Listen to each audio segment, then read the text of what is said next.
சில அனுபவங்களை வெளியில் சொல்ல மாட்டாங்க. ஆயர் அவர்கள் பொதுவாக ஏன் அதிகமாக குருத்துவ கல்லூரிகளில் பணியாற்றுகின்ற குருக்களுக்கு முன்னுரிமை அளிக்கப்பட்டு வருகிறது என்று கூட சொல்லலாம்.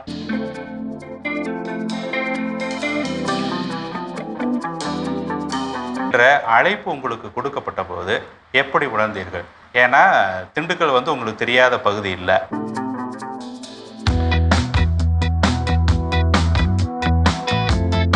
மேல் படிப்புக்கு செல்ல நீ விரும்பி என்னை கேட்கவில்லையே.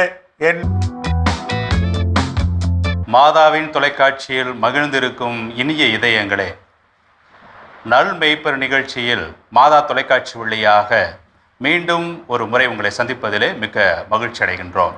நம்பிக்கையில் வேரூன்றி நிறைவாழ்வு நோக்கி பயணிக்கிற திண்டுக்கல் மறை மாவட்டத்தினுடைய 2வது ஆயராக கிறிஸ்துவில் வேரூன்றி கனிதரவே என்ற விருது வாக்கோடு தனது பணியை கடந்த 10 ஆண்டுகளாக திறம்பட செய்து கொண்டிருக்கக்கூடிய மேதகு ஆயர் தாமஸ் பால்சாமி ஆயர் அவர்களை நம்முடைய நல் மெய்ப்பர் நிகழ்ச்சியிலே சந்திக்க இருக்கின்றோம். ஆயர் அவர்களுடைய வாழ்வே ஆகச்சிறந்த பாடம். அது அனுபவமும் நிறைவான பணியும் நிறைந்த ஒரு வாழ்வாக இருக்கின்றது. அத்தகைய வாழ்விலிருந்து நமது ஆன்மீக வாழ்வை, ஆன்மீக பயணத்தை செழுமைப்படுத்தி கொள்ள இந்த நல் மெய்ப்பர் வாரத்திலே மாதா தொலைக்காட்சியிலே நாம் எல்லோரும் இணைந்திருக்கின்றோம். இந்த அருமையானதொரு நிகழ்விலே தன்னுடைய ஆன்மீக அனுபவங்களை நம்மோடு பகிர்ந்து கொள்ள வந்திருக்கக்கூடிய திண்டுக்கல் மறைமாவட்ட ஆயர் மேதகு தாமஸ் பால்சாமி ஆண்டகை அவர்களை உள்ளன்போடு வரவேற்கின்றோம். வணக்கம். அன்புமிகு ஆயர் அவர்களே, உங்களுடைய ஊர், பிறந்த இடம், வாழ்ந்த வாழ்வு, உடன் பிறந்தோர், பள்ளி பருவம் இவற்றையெல்லாம் எங்களோடு பகிர்ந்து கொண்டால் சிறப்பாக இருக்கான். என்னுடைய பிறந்த ஊர் என் பூலாம்பட்டி, திருச்சி மறைமாவட்ட எல்லைக்குள் இருக்கிற ஒரு பங்கு. மணப்பாறை நகரிலிருந்து 13 கிலோமீட்டர் தொலைவிலே இந்த கிராமம் இருக்கிறது. எங்கள் குடும்பமானது கத்தோலிக்க கிறிஸ்துவ நம்பிக்கையிலே நிலை பெற்று வாழும் குடும்பமாக இருந்திருக்கிறது. என் அப்பாவும் அம்மாவும் தொடக்கப்பள்ளி ஆசிரியர்களாக பணிபுரிந்தவர்கள், அதை சிறப்போடு செய்தவர்கள். என் தந்தை தினமும் திருப்பலிக்கு செல்வார். அவருக்கு பல வேளைகள் உண்டு. ஆசிரிய பணி இருந்தது. ஊரின் நாட்டாமை என்ற விதத்திலே அவருக்கு பொறுப்புகள் இருந்தது. அதோடு தோட்டங்களையும் பராமரிக்க வேண்டிய ஒரு நிலை இருந்தது. இவைகளுக்கு மத்தியிலும் அவர் தினமும் திருப்பலியிலே பங்கெடுத்தது எங்களுக்கெல்லாம் பெரிய எடுத்துக்காட்டாக இருந்தது என்று சொன்னால் அதில் மிக இல்லை. என் அம்மா தினமும் திருப்பலிக்கு செல்ல முடியாது. ஏனென்றால் ஆசிரிய பணிக்கு செல்ல வேண்டி இருந்ததால் அவர் காலை உணவும் மதிய உணவும் தயாரித்து விட்டுத்தான் செல்ல வேண்டும். ஆனால் ஞாயிறு திருப்பலியை அவர்களும் தவறியது இல்லை என்று நான் அறிகிறேன். எனக்கு ஒரு அண்ணன், 2 தம்பிகள், 3 தங்கைகள் இருக்கிறார்கள். என் அண்ணனும் 3 தங்கைகளும் ஆசிரிய பணி செய்தவர்கள். தலைமை ஆசிரியர்களாகவும் பணிபுரிந்து ஓய்வு பெற்றிருக்கின்றவர்கள். எனக்கு அடுத்தவர் சார்லஸ் சாமிதாஸ் என்பவர் வழக்கறிஞராக பணிபுரிந்தவர். ஒருங்கிணைந்த திருச்சி மறைமாவட்டத்தில் கத்தோலிக்க சங்கம் புதுப்பிக்கப்பட்டு அது வழிநடத்தப்பட்ட பொழுது தேர்தல் நடைபெற்றது. அப்பொழுது திருச்சி மறைமாவட்டத்தின் கத்தோலிக்க சங்க பொதுச் செயலாளராக அவர் தேர்ந்தெடுக்கப்பட்டவர். அவர் வழக்கறிஞராகவும் நல்ல பணி செய்து மக்களுக்கு பல நன்மைகளையும் செய்திருக்கிறார். கடைசி தம்பி ஆர்மியில் பணிபுரிந்திருக்கிறார். ஆகவே நான் கடவுள் பணிக்கு அர்ப்பணித்து கொண்டது போல அவர் நாட்டின் பலனுக்காக, நன்மைக்காக அவர் வாழ்ந்தவர் என்பதையும் நான் உங்களுக்கு கூறிக்கொள்ள விரும்புகின்றேன். இன்னும் என்னுடைய குடும்பம் முழுவதும் நம்பிக்கை, அன்பு, என்று ஆழமாக கிறிஸ்துவ நம்பிக்கையிலே வேரூன்றி இருக்கும் குடும்பம். என் தங்கைகள் அவருடைய குடும்பத்தில் உள்ளவர்கள் எல்லாம் நான் ஜெபிப்பதையெல்லாம் விட மேலாக ஜெபிக்கிறார்கள். பல ஜெபக் கூட்டங்களுக்கு பல இடங்களுக்கு சென்று அந்த நம்பிக்கையில் வளர்ந்திருக்கிறார்கள் என்று நான் பார்க்கிறேன். ஆகவே என்னுடைய உடன்பிறப்புகள் அனைவரும் அவருடைய குடும்பங்களும் ஆழமாக கிறிஸ்துவ நம்பிக்கையில் நிலைத்திருக்கும் ஒரு குடும்பமாக இருக்கிறது. நான் கடவுளுக்கு நன்றி சொல்ல கடமைப்பட்டிருக்கிறேன். நன்றி ஆயர் அவர்களே. உங்கள் குடும்பம் வந்து இறை பக்தியில் உங்களுடைய அப்பா அம்மாட்டிருந்து அந்த பக்தி உணர்வை நீங்கள் பெற்றுட்டீங்க. அதை வந்து தொடர் பாரம்பரியமாக உங்களுடைய குடும்பத்தார் அனைவரும் பின்பற்றுகிறார்கள். உங்களுடைய வாழ்க்கை சூழலில் அதை வந்து சிறப்பாக வந்து பின்பற்றுகிறோம் என்பதை வந்து சொல்லி எங்களுக்கு பகிர்ந்து கொண்டீர்கள். அன்பு ஆயர் அவர்களே, பள்ளி பருவத்திலிருந்து இந்த இறை அழைத்தலை நீங்கள் எப்படி பெற்றுக்கொண்டீர்கள்? இறை அழைத்தலுக்கு யாராவது ஒருத்தர் தூண்டுதலாக இருக்க முடியும், குடும்பத்தில் சரி அல்லது நம்ம வாழ்கிற சமூகத்திலும் சரி. அந்த மாதிரி உங்களுக்கு தூண்டுதலாக இருந்தவர், இறை அழைத்தலை உங்களுக்கு தூண்டி எழுப்பிய ஒரு தூண்டுகோலாக இருந்தவங்க யாருன்னு சொல்லி எங்களுக்கு பயந்துக்கிட்டு நான் சிறப்பாக. என்னுடைய அழைப்பை பற்றி, கிறிஸ்துவ வாழ்வுக்கான அழைப்பை பற்றி சொல்ல வேண்டும் என்றால் நான் என் தந்தையைத்தான் நினைத்து பார்க்கிறேன். அவருக்கு மிக்க ஆசை, தனது மகன்களில் ஒருவர் குருவாக ஆக வேண்டும் என்பது மிகவும் விரும்பிய ஒன்று. அதற்காக அவர் ஜெபித்தார் என்று கூட சொல்லலாம். அது வெளிப்படையாகவும் எங்களிடம் அவர் சொன்னார். அவருடைய விருப்பம்தான், அவருடைய ஜெபம்தான் இந்த அழைப்பை நான் பெற்றுக்கொள்வதற்கு வழியாக இருந்தது என்று சொல்ல முடியும். அதோடு இன்னொரு கருத்தையும் நான் உங்களோடு பகிர்ந்து கொள்ள விரும்புகிறேன். நான் சிறுவனாய் இருந்த பொழுது ஈழ பணியாளராக நான் பணிபுரிந்திருக்கிறேன். திருப்பலிக்கு பீட பணியாளராக பணியாற்றுவதை மிகுந்த மகிழ்ச்சியோடு நான் செய்து வந்தேன். எங்களுக்குள் போட்டி போட்டுக்கொண்டு அந்த பீடச்செருவருடைய உடுப்பை நாங்கள் எடுத்துக்கொள்வதற்காக போட்டி போட்டுக்கொண்டு நாங்கள் ஆலயத்திற்குள் செல்வது உண்டு. இவ்வாறு பங்குத்தந்தை கிராமங்களுக்கு திருப்பலி நிறைவேற்ற போன பொழுதும் நானும் அந்த ஊர்களுக்கு அவரோடு சென்று வந்திருக்கிறேன். ஒரு முறை என் அம்மாவிடம் சொல்லியிருந்தேன், திருப்பலி இந்த ஊரில் நடக்கிறது, என்னை எழுப்பி அனுப்பிவிடுங்கள் என்று. சற்று காலதாமதமாகிவிட்டது. 2 கிலோமீட்டர் தூரம் நான் நடந்தே சென்றேன் அந்த ஊருக்கு.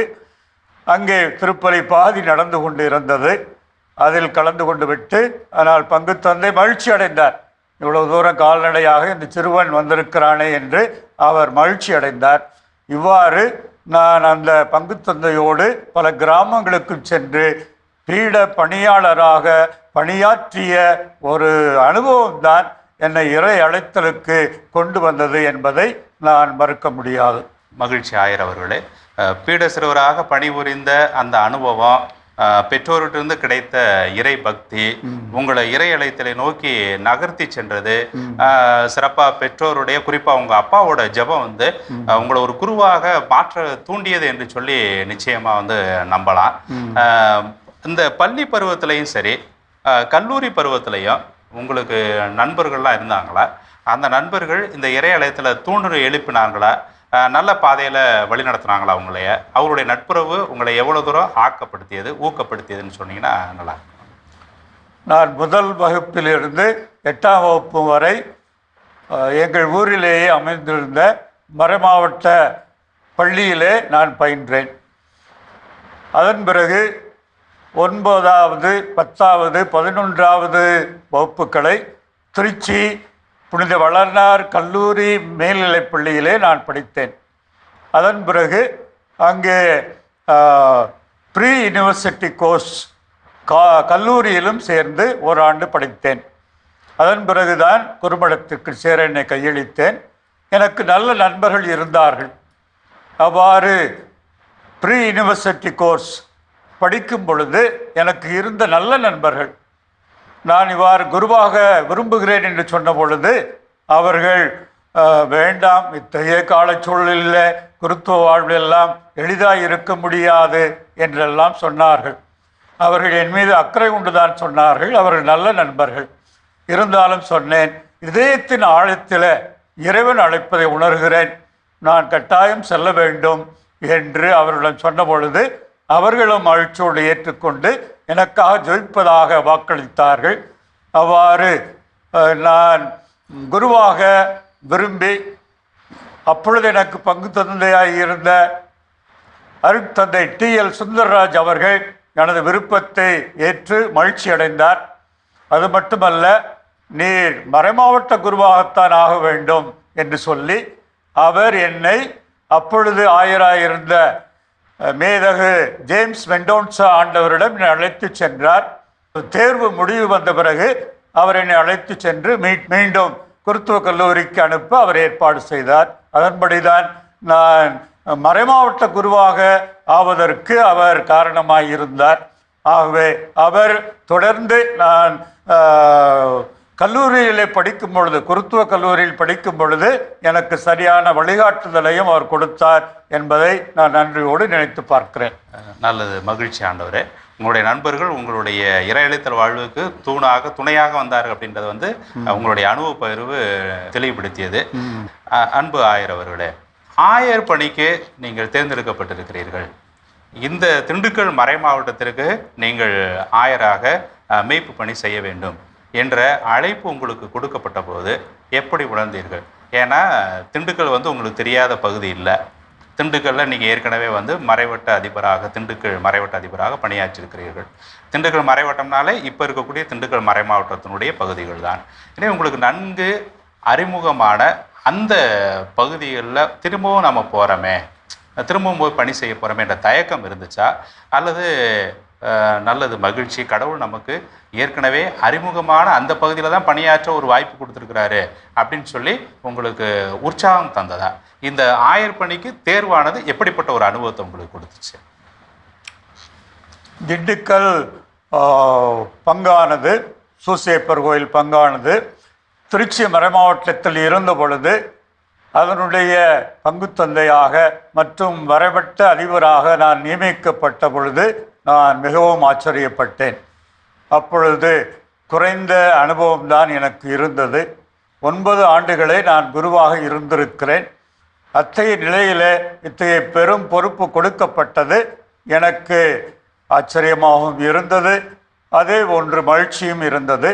நானும் மறைவட்ட அதிபராக என்னால் முடிந்த அளவு நல்ல பணி செய்தேன். குருக்களுடைய ஒத்துழைப்போடு ஊர் பொதுமக்கள், ஊர் தலைவர்கள் இவர்களுடைய ஒத்துழைப்போடு நான் என்னால் நிறைவாக பணி செய்ய முடிந்தது என்று சொல்ல வேண்டும்.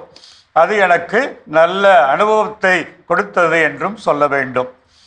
அதன் பிறகு திருச்சி மறை மாவட்டத்தினுடைய முதன்மை குருவாய் இருக்கவும் எனக்கு அழைப்பு வந்தது. மறைந்த ஆயர் ஆண்டனி டிவோட்டா அவர்கள் என்னை நேரடியாக என் பங்கிற்கு வந்து, நான் உங்களை முதன்மை குருவாக நியமிக்க விரும்புகிறேன், நீங்கள் ஏற்றுக்கொள்ள வேண்டும் என்று சொன்ன பொழுது நான் மகிழ்ச்சியோடு ஏற்றுக்கொண்டேன். அங்கே முதன்மை குருவாய் இருந்த பொழுது நான் பல்வேறு பொறுப்புகளை எடுத்து நான் என்னால் முடிந்தவரை சிறப்பாக செய்தேன் என்று தான் சொல்ல வேண்டும். நான் கடவுளுக்கு நன்றி கூறுகின்றேன். அவருடைய வழிநடத்துதல், அவருடைய அருட்கரம்தான் என்னை 8 ஆண்டுகள் முதன்மை குருவாக சிறப்பாக பணியாற்ற உதவி புரிந்தது. ஆயர் ஆண்டனி டிவோட்டா அவர்கள் என் மீது மிகுந்த நம்பிக்கை கொண்டு பல பொறுப்புகளை எல்லாம் அவர் கொடுத்தார். அதையெல்லாம் நான் நிறைவோடு செய்திருக்கிறேன். பல பங்குகளில் வந்த பிரச்சனைகளை எல்லாம் ஆயருக்கு கொண்டு செல்லாமலே நானே அதற்கு நல்ல முடிவு காண நான் முயற்சியும் எடுத்திருக்கிறேன். திருச்சியிலே மறைமாவட்ட பேராலயம் பழுதடைந்த நிலையிலே இருந்த பொழுது அதை இழுத்துவிட்டு புதிய பேராலயம் கட்டுவதற்கான முடிவு மறைமாவட்டம் எடுத்தது. பங்கு தந்தையாய் நியமிக்கப்பட்டவர் அருட்தந்தை T. யூஜின் அவர்கள். அவரும் நானும் இணைந்து அந்த புதிய கோயில் பேராலயம் கட்டுவதற்கான பணியிலே நானும் முழுமையாக அவரோடு சேர்ந்து செயல்பட்டேன். இன்று அருமையான ஒரு பேராலயம் எழுந்திருக்கிறது என்றால் அதில் என்னுடைய பங்கும் இருக்கிறது என்று நான் நம்புகின்றேன்.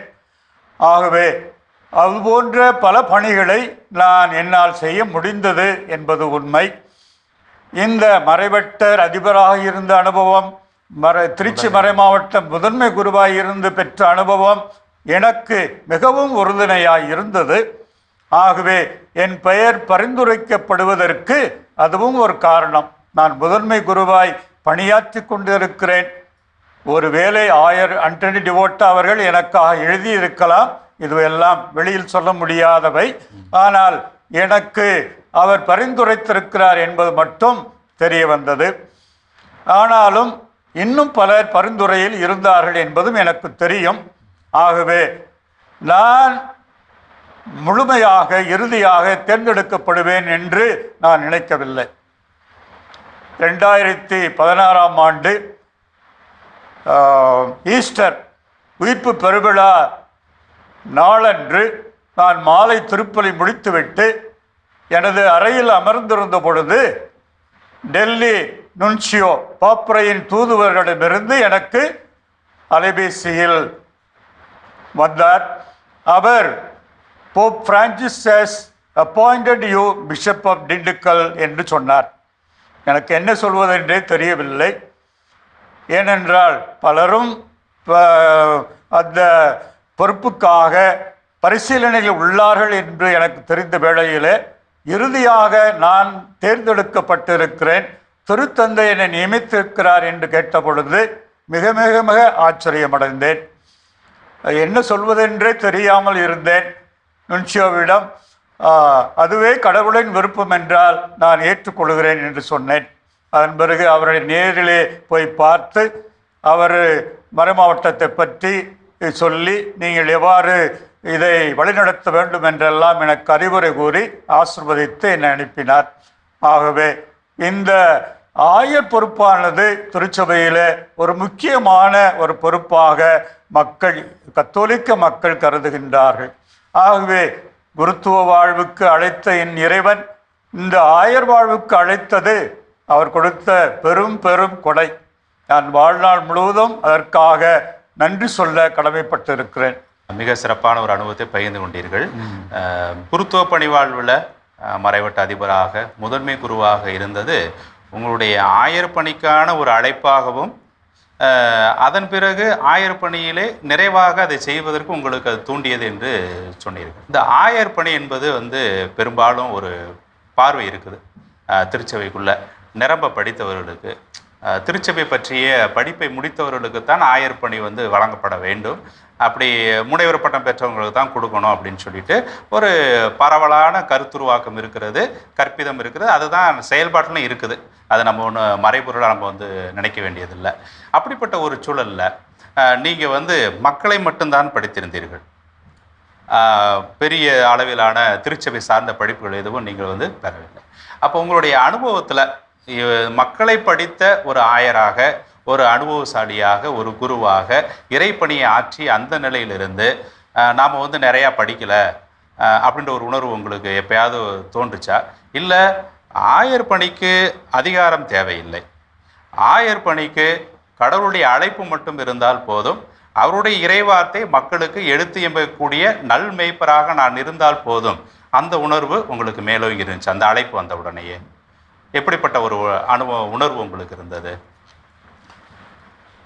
பொதுவாக ஏன் அதிகமாக குருத்துவ கல்லூரிகளில் பணியாற்றுகின்ற குருக்களுக்கு முன்னுரிமை அளிக்கப்பட்டு வருகிறது என்று கூட சொல்லலாம்.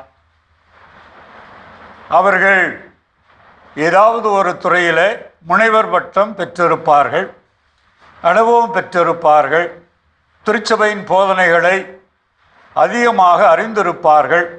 ஆகவே அவர்களுக்கு முன்னுரிமை கொடுத்து அவர்கள்தான் பெரும்பாலும் பல இடங்களில் ஆயர்களாக நியமிக்கப்பட்டு வந்தார்கள் என்பது ஆழமான உண்மை. நான் அவ்வாறு முனைவர் பட்டம் எதுவும் பெறவில்லை. நான் நீங்கள் சொன்னது போல மக்களைத்தான் படித்திருக்கிறேன், பங்கு பணிகளைத்தான் நான் ஆர்வத்தோடு விரும்பி செய்திருக்கிறேன். மேல் படிப்புக்கு செல்ல நீ விரும்பி என்னை கேட்கவில்லையே என்று ஆயர் தாமஸ் பெர்னாண்டோ ஒரு முறை கேட்டார். இல்லை ஆண்டவரே, மேல் படிப்புகளெல்லாம் எனக்கு ஆசை இல்லை, நான் பங்கு தந்தையாகவே தொடர்ந்து பணியாற்றுகிறேன், அதில் தான் எனக்கு நிறைவு இருக்கிறது என்று சொன்னேன்.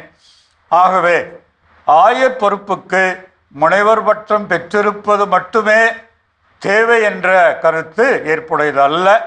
அதைவிட முக்கியமானது நல்ல மெய்ப்பொருளாய் இருப்பதற்கு பங்கு அனுபவம், மக்களை பற்றிய ஒரு தெளிவான அறிவு, இதுதான் மிகவும் தேவையானது ஆயர்களுக்கு என்று நான் நம்புகின்றேன். ஆகவே அந்த விதத்திலே நான் தகுதியற்றவன் என்று நினைக்கவில்லை.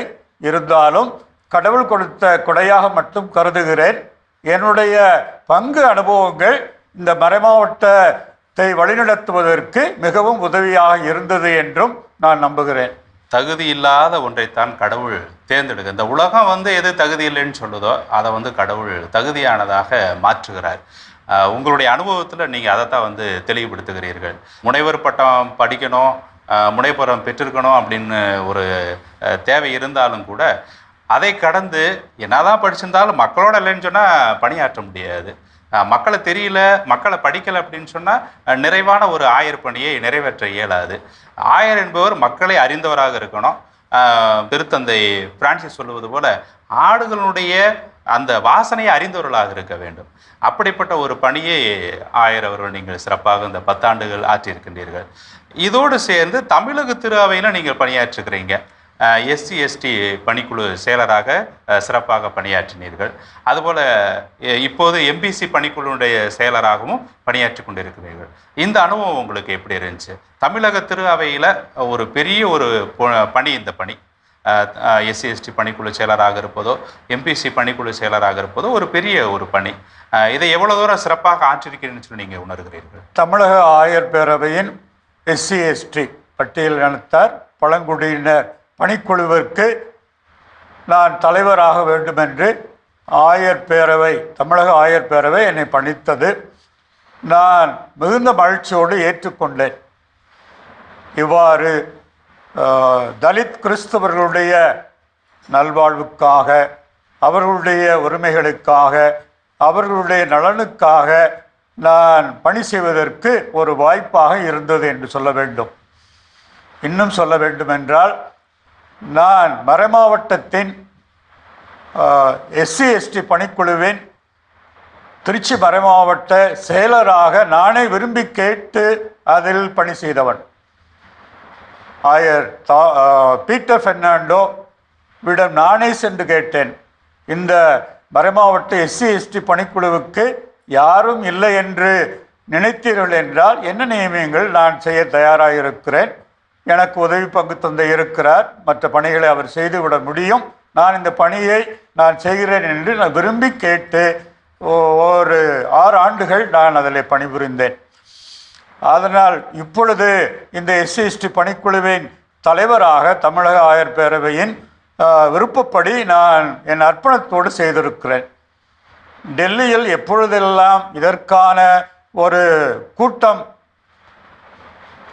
சந்தர் மந்திரிகளில் நடைபெற்றதோ அப்பொழுதெல்லாம் சென்றிருக்கிறேன். கொரோனா காலத்திலே அது நடைபெறவில்லை. மற்றபடி நடந்த அந்த கூட்டத்தில் தலித் கிறிஸ்தவர்களுக்கு எஸ்சி பட்டியலில் இடம்பெற வேண்டும் என்ற அந்த கோரிக்கைக்கான கூட்டத்திலே நான் பங்கெடுத்திருக்கிறேன்.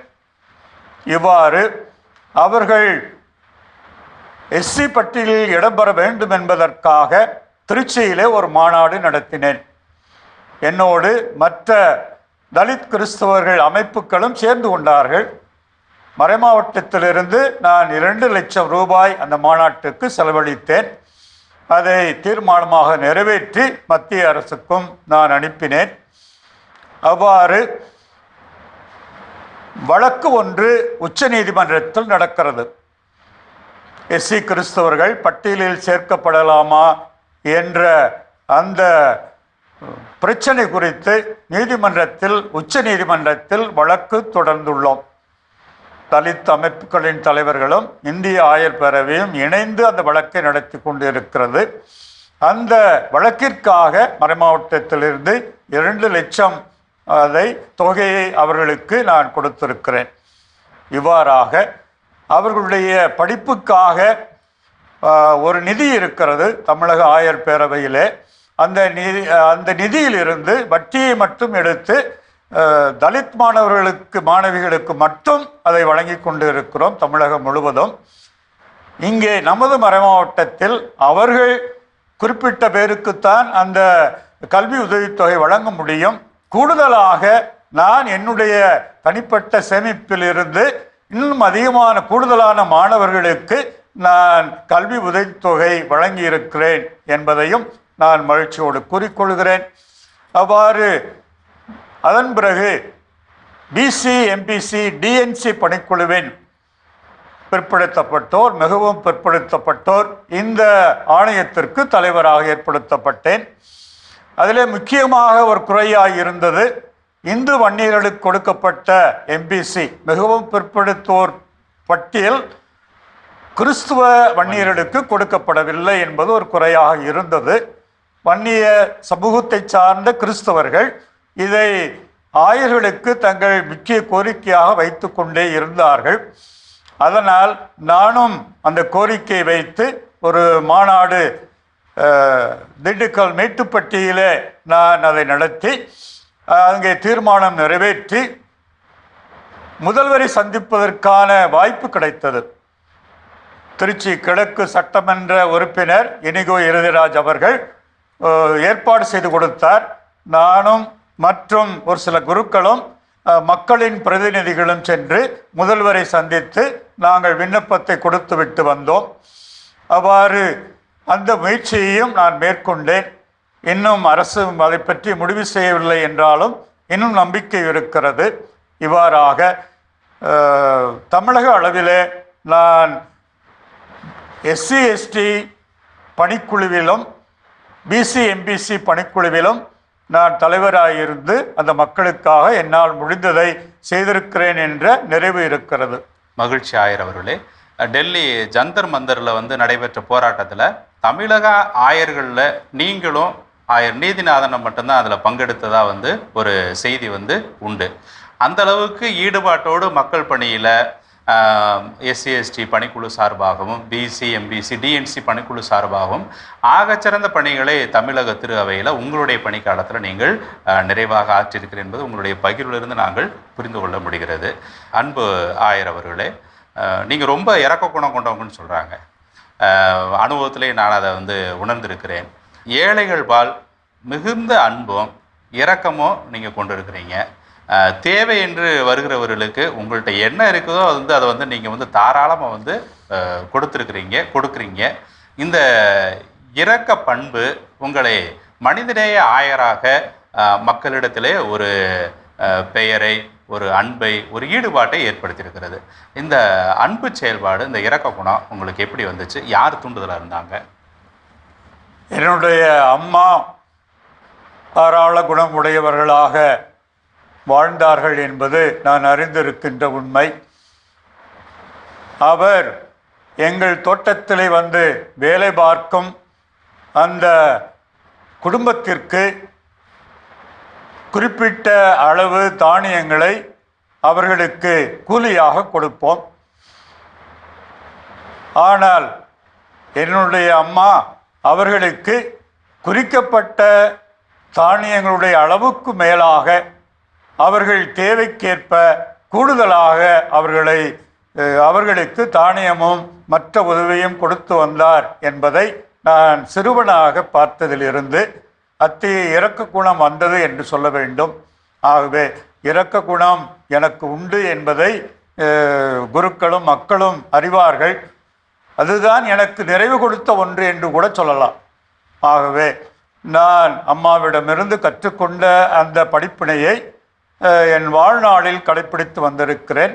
ஏழை எளியவர்கள் மட்டிலே இரக்கம் காட்டி என்னால் முடிந்த பொருள் உதவியையும் மற்றும் உதவிகளையும் நான் செய்திருக்கிறேன் என்பது மறுக்க முடியாத உண்மை. இங்கே ஆயராக பணியாற்றிய இந்த 10 ஆண்டுகளில் நான் கிறிஸ்மஸ் பிறப்பு விழாவுக்கு முன்பாக விசி குறிச்செடியில் உள்ள புதியவர்கள் இல்லத்திலும், அதே போன்று கிறிஸ்து நகரில் ஐசிஎம் சகோதரிகள் நடத்துகின்ற மறுவாழ்வுக்கான இல்லத்தில் அங்கே பார்வையற்றோரும் காது கேளாதவரும் இருக்கிறார்கள். அவர்களை சந்தித்து, அதே போன்று பாசத்தோட்டம் என்ற ஒரு அமைப்பு இருக்கிறது. பிரான்சிஸ்கன் சபை குருக்கள் அதை நடத்தி கொண்டு இருக்கிறார்கள். எய்ட்ஸ் நோயினால் பாதிக்கப்பட்ட குழந்தைகளுக்காக அந்த இல்லத்தை நடத்தி கொண்டு இருக்கிறார்கள். அவர்கள் அந்த இளம் உள்ளங்களை, மாணவ மாணவியரை நான் சந்திக்கிறேன். இதே போன்று நான் ஒரு பார்வையற்றோர் இல்லத்திற்கு எனது நண்பர் குரு ஒருவர் அறிமுகப்படுத்தினார். நானும் அவரும் அங்கே சென்றிருந்தோம். பார்வை இழந்த ஒரு தம்பதியர், அவர்கள் அந்த இல்லத்தை நடத்தி கொண்டு இருக்கிறார்கள். அங்கே 40 பேர் அங்கே இருக்கிறார்கள். அவர்களுக்கு என்ன உதவி வேண்டும் என்று கேட்டேன். எங்களுக்கு தனியாக சமையல் அறை இல்லை என்றார்கள். அது பெரிய ஒரு தொகை தேவைப்படும் என்றாலும் நானும் எனது சேமிப்பிலிருந்து ரூபாய் 50,000 கொடுத்து அந்த தனி சமையலறை கட்டுவதற்கு நான் ஏற்பாடு செய்தேன். என் நண்பர்கள் கூட ஆச்சரியப்பட்டார். இவ்வளவு பெரும் தொகையை ஆயர் தனது சேமிப்பிலிருந்து கொடுத்திருக்கிறாரே என்று அவர் மகிழ்ச்சியும் அடைந்தார். இவ்வாறாக ஏழைகளுக்கு நிறைய செய்திருக்கிறேன். மருத்துவ உதவி, கல்வி படிப்பு 20,000 30,000 என்று கூட நான் தாராளமாக வழங்கியிருக்கிறேன். எனக்கு நிறைவு கொடுக்கின்ற ஒன்று அதுதான். என்னால் முடிந்த அளவு ஏழைகளுக்கு நான் உதவி இருக்கிறேன். அது கடவுளுக்கே செய்தது என்று இயேசுவே சுட்டி காட்டியிருக்கிறார். ஆகவே அந்த விதத்தில் எனக்கு மிகவும் நிறைவு கொடுத்தது அதுதான் என்பதை உங்களோடு பகிர்ந்து கொள்கிறேன். ஏழையின் சிரிப்பில் இறைவனை காண முடியும் என்று பேசுவதைத்தான் நம்ம கேள்விப்பட்டிருக்கிறோம். ஆனால் அதை செயல்படுத்தி அதில் மகிழ்வு காணுகிற நமது ஆயருடைய பகிர்வை நாம் கேட்டோம். அதை அவர் உற்சாகமாகவும் சொல்கிறாரு. இதுதான் எனக்கு நிறைவு தரக்கூடிய ஒன்று, அதில் நான் மகிழ்ச்சி அடைகிறேன் அப்படின்னு சொல்லி நம்மோடு ஆயர் அவர்கள் பகிர்ந்து கொண்டார்கள். மிக்க நன்றி ஆயர் அவர்களே. இந்த ஆயர் பணி வாழ்வில் ஒரு நிறைவில் இருக்கிறீங்க. அந்த நிறைவு என்பது தவிர்க்க முடியாத ஒன்று. எல்லாருக்கும் அதை சந்திக்கத்தான் வேண்டும். இந்த ஆயர் பணி வாழ்வில் நீங்கள் சாதித்ததாக ஒரு சாதனையாக, எல்லாமே சாதனை, ஆயராக இருக்கிறதே, பணி புரிந்ததே ஒரு சாதனை தான். ஆனால் இதில் ஒரு சாதனையாக நான் இதை நினைக்கிறேன் அப்படின்ற ஏதாவது ஒரு அனுபவம், அல்லது இந்த ஆயர் பணி வாழ்வில் எனக்கு சோதனையாக இவ்வளவு பிரச்சனைகள் நான் சந்தித்தேன், அந்த நேரத்தில் எனக்கு தோடாமல் எனக்கு கூட இருந்தது என்னுடைய இந்த அனுபவம் தான் அப்படின்னு சொல்லி ஏதாவது சொல்ல முடியுமா? இந்த 10 ஆண்டுகள் ஆயர் பணி வாழ்வில் மகிழ்ச்சியும் இருந்திருக்கிறது, வேதனையும் இருந்திருக்கிறது. வேதனை என்று சொல்வேன் என்றால், நான் பொறுப்பேற்ற 3 ஆண்டுகளுக்கு பிறகு ஒரு 16 மறைமாவட்ட குருக்கள் கையெழுத்திட்டு என்னை பற்றி பல குற்றச்சாட்டுக்களை வைத்து ரோமில் உள்ள அதிகாரிகளுக்கு அவர்கள் கடிதமாக அனுப்பியிருந்தார்கள். அது பாப்பரையின் தூதுவருக்கு அந்த கடிதம் அவர் சென்னை மயிலை பேராயர் ஜார்ஜ் அண்டனிசாமி அவர்களை என்கொயரி, விசாரணைக்காக அவரை அனுப்பி வைத்தார்கள். அவர் அந்த 16 குருக்களும் சாட்டிய குற்றச்சாட்டுக்களுக்கு விளக்கம் கேட்டார். ஒவ்வொன்றுக்கும் நான் பதில் சொன்னேன். ஆனால் அவர்கள் தனிப்பட்ட என் வாழ்வு குறித்து சாட்டிய குற்றத்தில் எந்தவித உண்மையும் இல்லை. எப்படி அவர்களுக்கு அத்தகைய ஒரு துணிவு வந்தது, எதன் அடிப்படையிலே அவர்கள் செய்தார்கள் என்று எனக்கு வேதனையாக இருந்தது. பேராயர் ஜார்ஜ் அந்தோனிசாமி அவர்கள் என்னை பற்றி அறிந்தவர்கள். இவ்வாறு இந்த எனது தனிப்பட்ட வாழ்வு குறித்து சாட்டப்பட்ட குற்றத்தை பற்றி அவரிடம் சொன்னேன். நீங்கள் என்று நன்றாக அறிவீர்கள், உம்முடைய குடும்பத்தாரும் என்னை பற்றி அறிந்திருக்கிறார்கள், நீங்கள் அவர்களிடம் கூட கேளுங்கள், இவ்வாறு அத்தகைய குற்றச்சாட்டு சரியானதா என்று நீங்களே தீர்மானித்துக் கொள்ளுங்கள் என்று சொன்னேன். அவர் அதை புரிந்து கொண்டவராக நான் எனது கருத்துக்களை நான் ரோமுக்கு அனுப்புகிறேன் என்று சொல்லி அனுப்பி வைத்தார். அவர் இவ்வாறு கடிதம் என்ன எழுதினார் என்று எனக்கு தெரியாது. மறுபடியும் எனக்கு எந்த ஒரு விசாரணையோ மற்றதோ வரவில்லை. அதோடு அது முடிவு பெற்று விட்டது. இருந்தாலும் அந்த கடிதம் எனக்கு கொடுத்த ஒரு வேதனை உண்மையானது. அதை நான் கடவுளிடம் ஒப்பு கொடுத்து விட்டேன். அவர்களை ஆசிர்வதிக்கும்படியாக நான் ஜெபித்து கொண்டு இருக்கிறேன். ஏனென்றால் மன்னிக்க வேண்டும் என்பது இயேசுவினுடைய போதனை, முக்கியமான போதனை. ஆகவே நான் வர்மம் வைத்து கொண்டு இருக்கவில்லை. அவர்கள் யார் என்று அறிந்து கொள்ளவும் முற்படவில்லை. ஒரு சில பெயர்கள் சொல்லப்பட்டது. ஆனால் அவர்கள் அனைவரையும் நான் மன்னித்து அவர்களுக்காக ஜெபித்து வந்திருக்கிறேன் என்பது எனக்கு நிறைவு. மற்றபடி மகிழ்ச்சியான காரியம் என்றால், நான் பல பங்குகளுக்கு நான் சென்றிருக்கிறேன். முக்கியமாக திருவிழாவுக்கெல்லாம் சென்றதெல்லாம் எனக்கு நிறைவாக இருந்ததில்லை. உறுதி பூசல் மாணவ மாணவியருக்கு வழங்குகின்ற நிகழ்வுதான் எனக்கு நிறைவு கொடுத்தது. அந்த பிள்ளைகளுக்காக நான் எதுவும் அதிகமாக சொல்வதில்லை. இயேசுவை பற்றித்தான் சொல்வேன். குருக்களிடமும் சொல்வது உண்டு, ஏதோ ஜபங்களை படித்தால் போதும் என்று இருந்து விடாதீர்கள். முக்கியமாக இயேசுவை பற்றி அவர்கள் ஆழமாக அறிந்தவர்களாக, அவரை அன்பு செய்து வாழ்கின்றவர்களாக, அவர்கள் வாழ்நாள் முழுவதும் இயேசுவை மையப்படுத்திய ஒரு வாழ்வு வாழ நாம் பயிற்சி கொடுக்க வேண்டும் என்று சொல்லி வந்தேன். அதைத்தான் எல்லா பங்குகளுக்கும் நான் சென்றிருக்கிறேன். உறுதி பூசலுக்காக மாணவ மாணவியருக்கும் அவர்களுடைய பெற்றோருக்கும் கிறிஸ்துவ நம்பிக்கையில் அவர்கள் உறுதிப்படத்தான் நான் பணி செய்திருக்கிறேன். எனக்கு நிறைவு கொடுத்த பணி என்றால், ஆயர்கள் தான் பொதுவாக உறுதி பூசல் வழங்குவார்கள். அதை நான் முறையாக செய்து வந்திருக்கிறேன். இவ்வாறு இளம் உள்ளங்களின் உள்ளத்தில் நம்பிக்கை ஏற்பட நான் செய்த பணிதான் எனக்கு மிகுந்த நிறைவு கொடுக்கின்ற ஒன்றாக இருந்திருக்கிறது. கடவுளுக்கு நன்றி. மிக்க நன்றி ஆயர் அவர்களே. சில அனுபவங்களை வெளியில் சொல்ல மாட்டாங்க. ஆயர் அவர்கள் திறந்த மனசோடு நெஞ்சிலே தைத்த அந்த முள் போன்ற அனுபவங்களை எங்களோடு பகிர்ந்து கொண்டீர்கள். சுமைகளை தூக்கி வச்சிருப்பதால் நமக்கு தான் அது வேதனை. அதை இறக்கி வைப்பது தான் நமக்கு நலம் கொடுக்கும். அதை உங்களுடைய வாழ்க்கையில் நீங்கள் செயலாக்கியிருக்கிறீங்க. அடுத்து சிறப்பாக சொன்னீங்க, மன்னிக்கத்தான் கடவுள் சொல்லியிருக்கிறாரு, நான் மன்னிப்பதை தான் நான் தொடர்ந்து அதை செஞ்சிட்ருக்கேன், அதனால் நான் நலமாக இருக்கிறேன், மகிழ்ச்சியாக இருக்கிறேன் அப்படின்னு சொல்லி சொன்னீங்க. அன்பு ஆயரோடு உங்களை சந்திக்கிற போது எவ்வளோ பெரிய பிரச்சனைகளை நாம் சொன்னாலும் நீங்கள் செவி கொடுத்து அதை கேட்பீங்க. எவ்வளோ நேரம் பேசினாலும் அதை கேட்பீங்க. கேட்டுட்டு நீங்கள் சொல்லக்கூடிய பதில்கள் மிக சுருக்கமான வார்த்தைகளாக இருக்கும், ரொம்ப பெரிய வார்த்தைகளாக இருக்காது. அதுபோலவே மறையுரையும், உங்களுடைய மறையுரையும் எவ்வளோ பெரிய நிகழ்வாக இருந்தாலும் அது குறிப்பிட்ட நேரத்துக்கு மேலே நீங்கள் அதிகமாக வைக்க மாட்டீங்க. அதிகபட்சம் ஒரு 6 நிமிடம் அல்லது 7 நிமிடம். இதுக்குள்ளே உங்களுடைய மறையுரைகளை சுருக்கமாகவே நீங்கள் தெளிவாகவும் தந்து விடுவீர்கள். இது எப்படி உங்களுக்கு கைவரப்பெற்றது? சுருங்க சொல்லி விரித்து பொருள் கூறுறது தமிழ் மரபு. அத்தகைய ஒரு மரபை நீங்கள் தொடர்ந்து பின்பற்றி வந்திருக்கிறீங்க.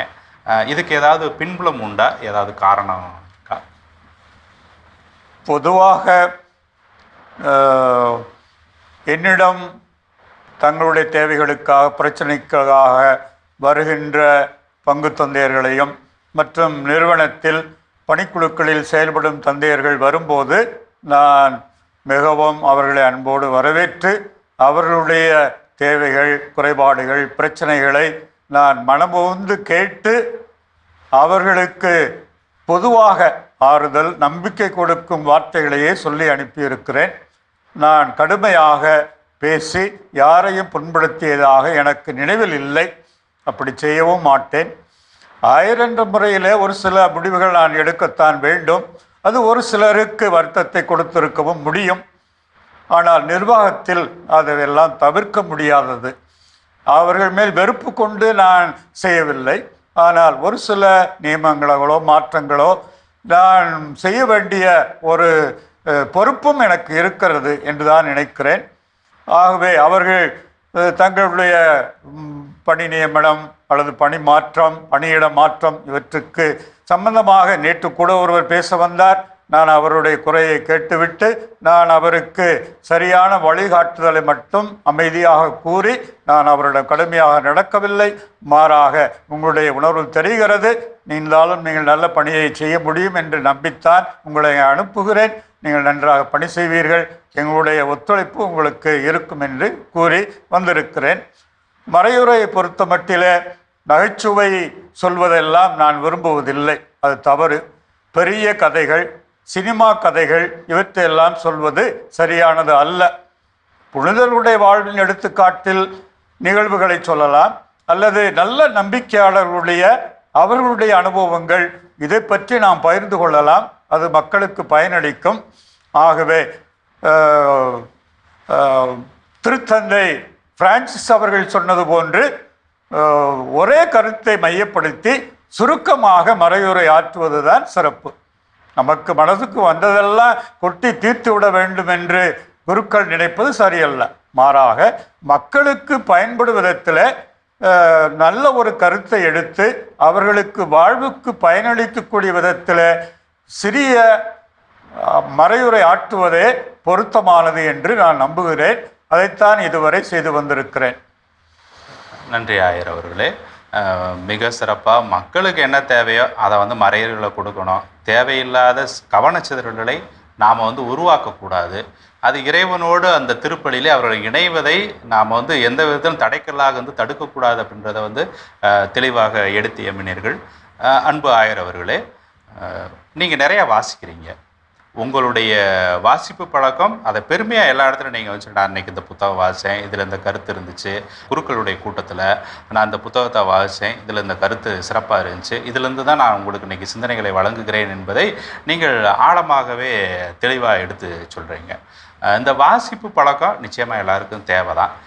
குறிப்பாக இன்றைய இந்த இளைய தலைமுறைக்கு, அது குருக்களாக இருக்கட்டும் அல்லது இளம் சிறார்களாக இருக்கட்டும் அல்லது ஞானத்தில் வளரக்கூடிய குழந்தைகளாக இருக்கட்டும், எல்லாத்துக்கும் இந்த வாசிப்பு பழக்கம் ரொம்ப ரொம்ப முக்கியமானது தான்.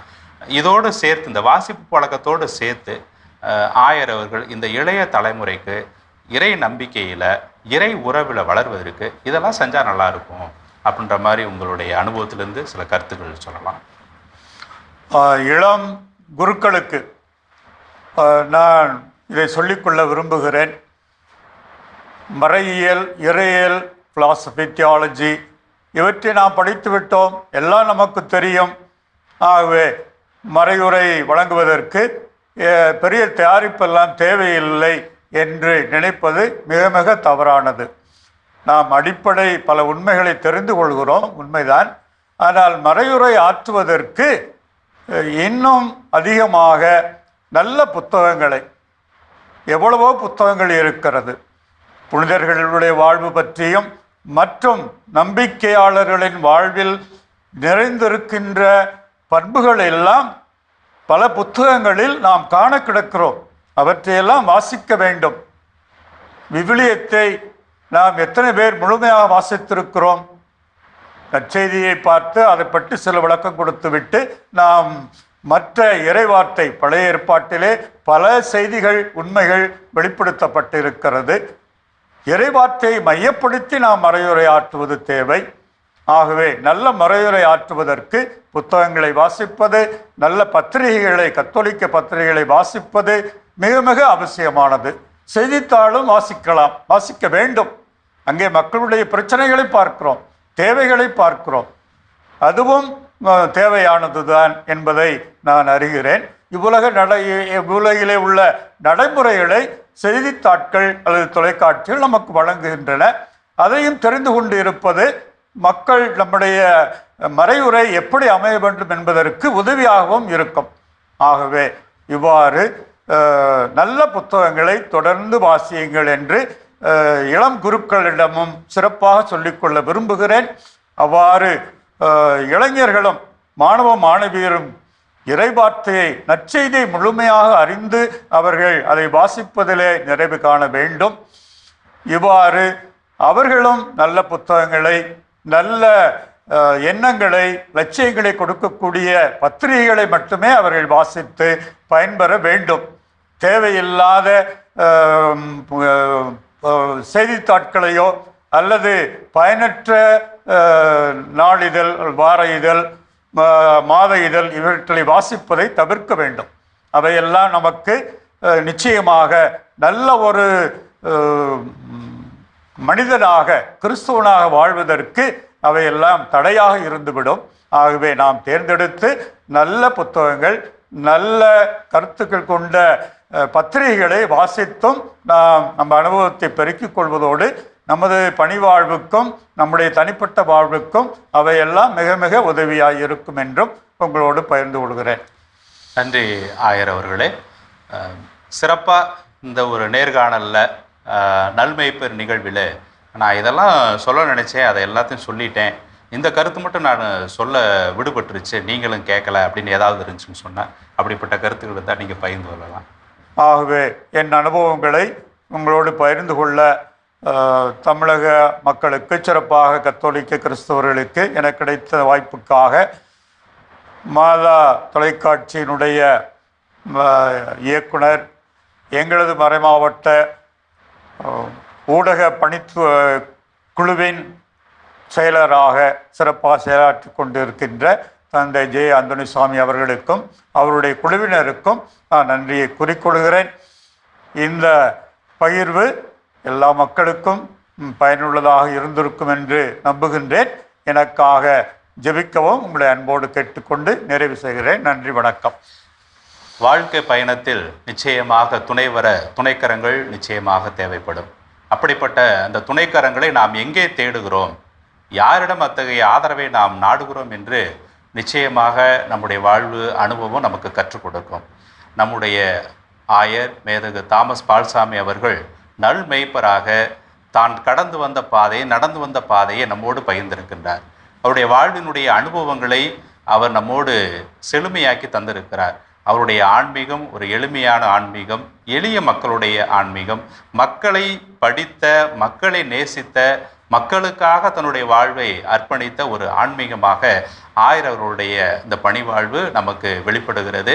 இத்தகைய ஒரு அனுபவ பகிர்வை திறந்த மனத்தோடு நம்மோடு பகிர்ந்து கொண்ட நமது அன்புமிகு ஆயர் மேதகு தாமஸ் பால்சாமி அவர்களுக்கு மாதா தொலைக்காட்சி குடும்பத்தின் சார்பாகவும், மாதாவின் தொலைக்காட்சி மகிழ்ந்திருக்கும் இனிய இதயங்கள் உங்களுடைய சார்பாகவும் இதயம் கனிந்த நன்றிகளை, வாழ்த்துக்களை, ஜெபங்களை ஆயர் அவர்களுக்கு அன்போடு தெரிவிக்கின்றோம்.